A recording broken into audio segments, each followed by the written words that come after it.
Bienvenidos a la tercera edición del resumen bursátil de la semana.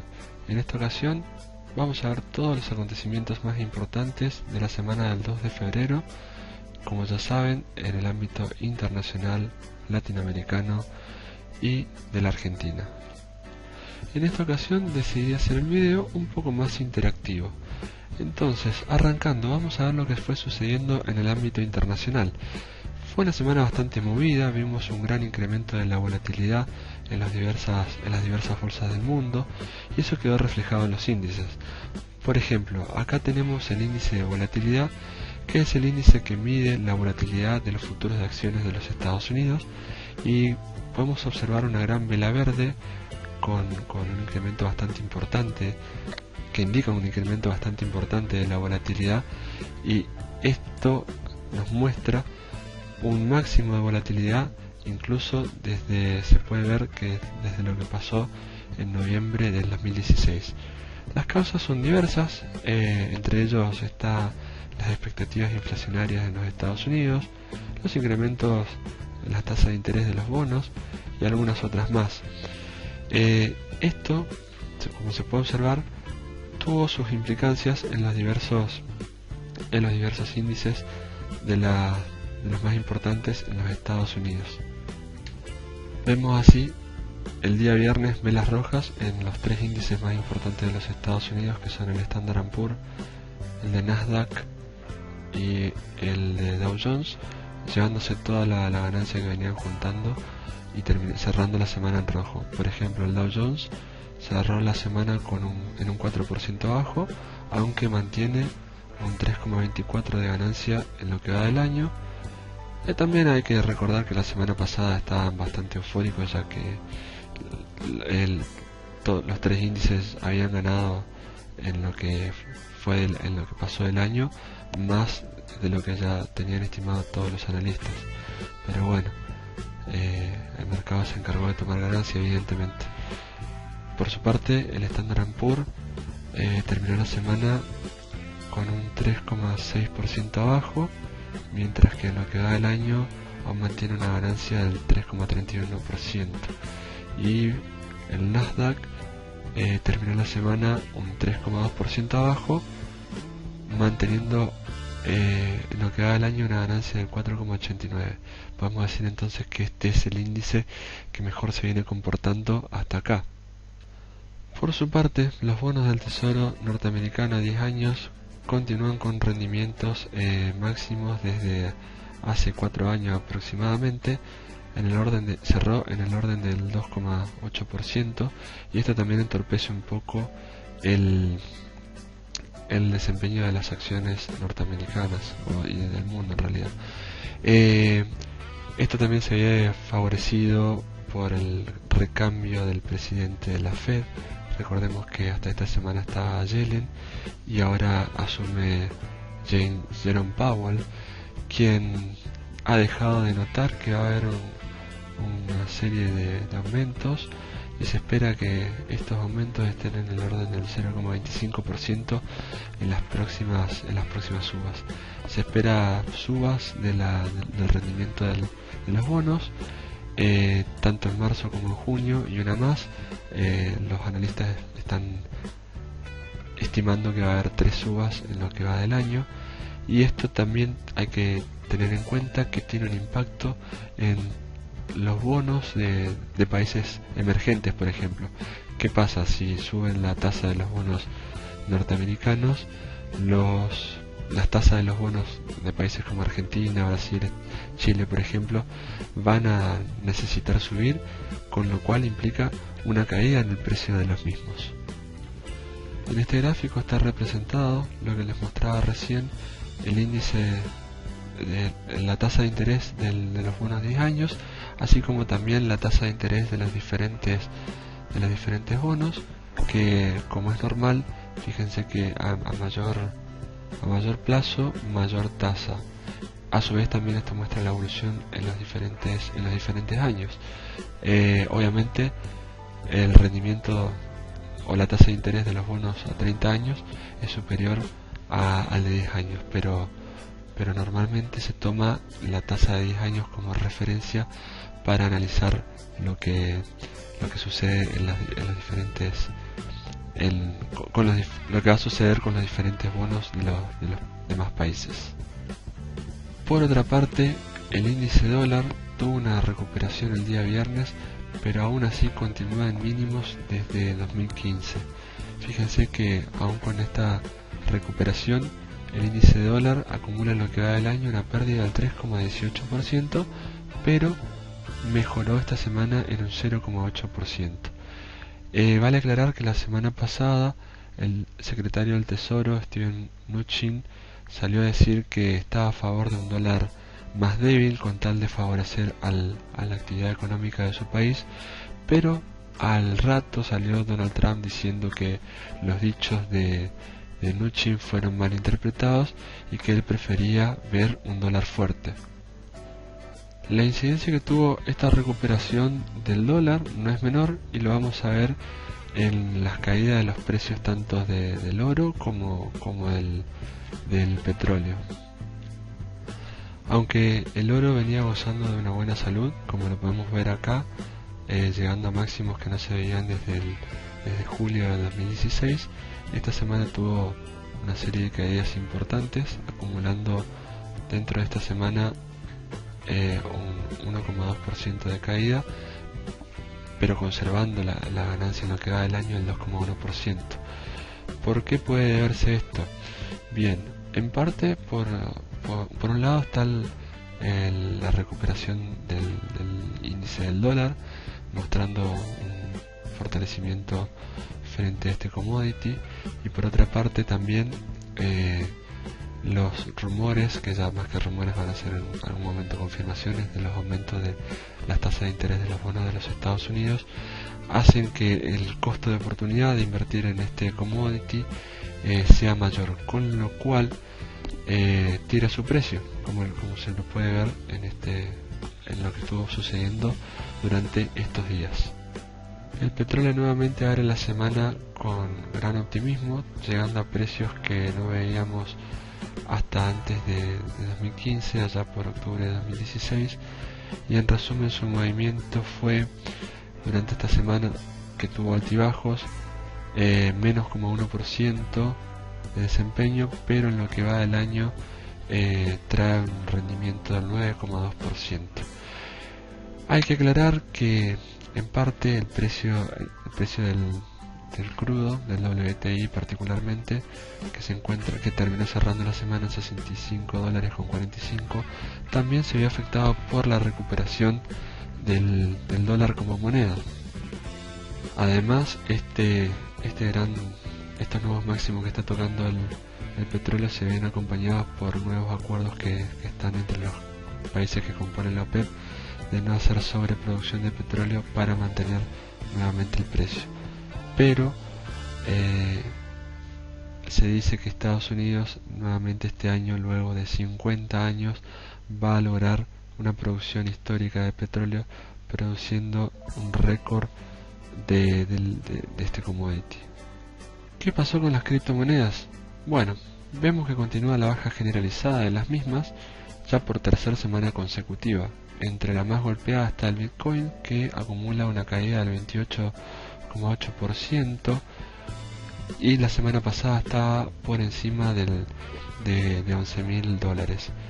No hay caso, no quiere recuperarse esta moneda, y vemos que al final la barrera de los $10.000 no sirvió como contención para la misma, que aún continúa desplomándose. Pero cabe aclarar que el comportamiento de las cripto es uniforme para todas las más operadas, como siempre siendo el Bitcoin la de mayor volumen en el mercado. Moviéndonos ahora al ámbito latinoamericano, vemos en primer lugar una bolsa de Chile en su principal índice, que es el IPSA, con nuevos máximos históricos. Podemos ver que el 30, tanto el 29 de enero como el 30, estuvo rondando los 5.000 860 puntos, logrando así nuevos máximos históricos, cerrando en lo que fue la semana en 5.825 puntos. Esto básicamente es un 4,7% de rendimiento positivo en lo que va del año. Y este buen desempeño de la bolsa chilena se debe a que esto está apalancado por un mayor optimismo sobre la economía local, a su vez también favorecido por el retorno de Sebastián Piñera al ámbito político, y el cual es un candidato bien visto por los mercados. A su vez también hay buenas perspectivas del Producto Bruto, esperando que se acelere en 2018, llegando al orden del 2,6%, y recordando que en 2017 el Producto Bruto tuvo un crecimiento del 1,4%. Continuando con lo que sucedió en la bolsa de Brasil, vemos un Bovespa que aún continúa en valores altos en comparación con su histórico, y pese a que aún tuvo un leve rebote, continúa en muy buenos valores. Recordemos que la semana pasada tuvo un repunte muy alto cuando confirmaron la condena de Lula, y esto que ha impactado en estas dos velas verdes. Sin embargo, esta semana tuvo una leve recaída, cerrando la semana el día viernes en 84.041 puntos y dejándonos un resultado negativo de 1,7% de rebote. Ni siquiera los buenos datos con respecto a la producción industrial, que creció un 2,8% en diciembre, sirvieron como para seguir manteniendo el alza de los valores de este índice, cerrando en este valor. Sin embargo, hay otros datos positivos, como la reversión de la tendencia negativa en la venta de automotores, que fue del 3,6% intermensual en diciembre. Nuevamente a Lula el Supremo Tribunal le rechazó el pedido de habeas corpus, y además tenemos la buena noticia en Brasil de que el déficit de cuenta corriente fue el mínimo en los últimos 10 años, cayendo un 60% hasta 762 millones de dólares.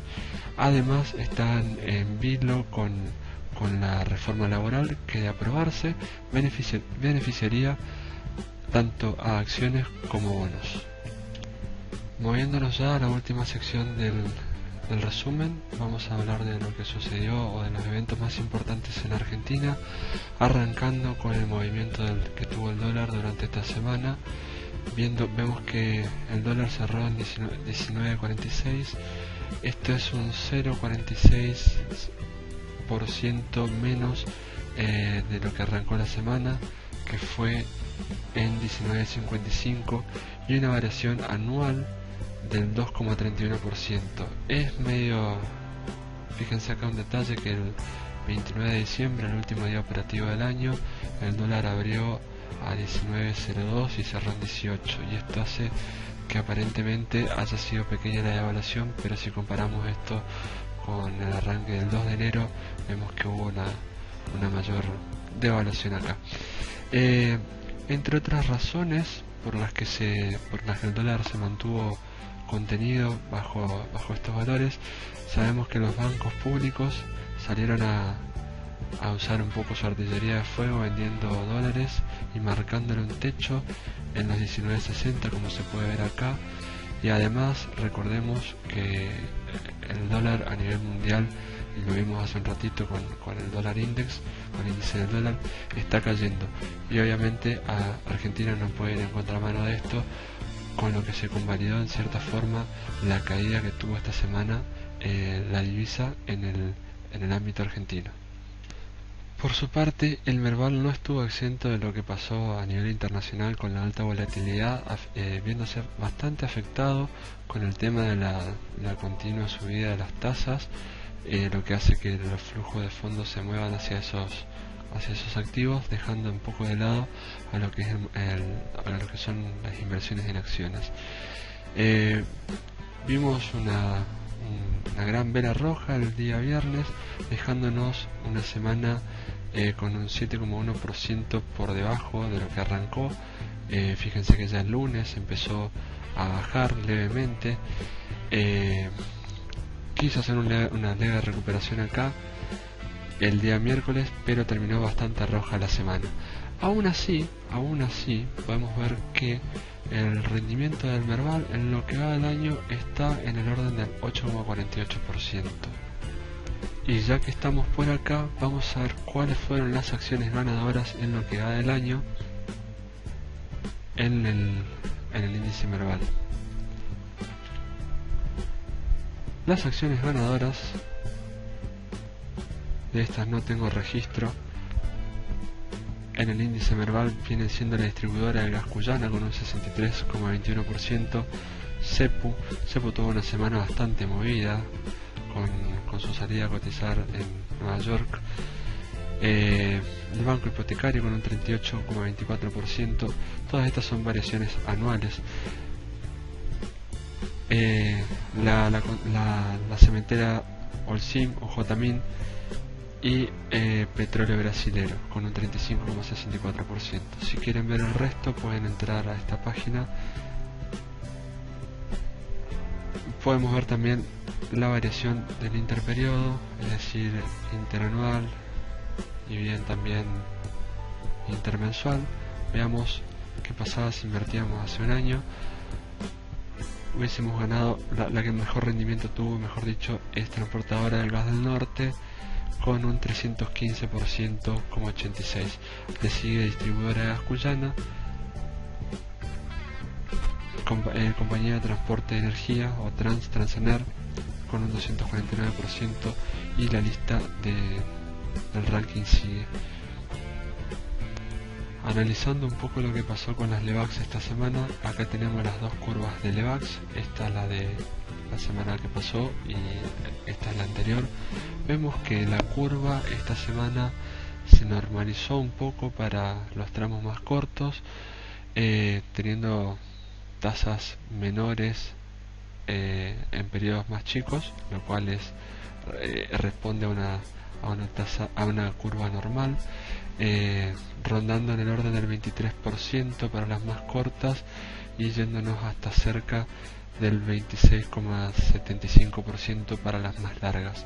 A diferencia de la curva de la semana anterior, vemos que la misma se movió hacia abajo, como se puede observar, ya que la de la semana anterior tenía para los tramos más cortos rendimientos del orden del 30,5%, mientras que para los tramos más largos el 26,5%. Una pregunta clásica que se le suele hacer a los economistas de gran escala, todos esos que aparecen ahí en la televisión dando sus versiones de la realidad, es ¿a cuánto ven el dólar ellos a fin de año? Bueno, yo lejos estoy de ser economista o de ejercer alguna actividad por el estilo, pero sí lo que puedo decirles es que el mercado de futuros está convalidando una devaluación esperada anual del orden del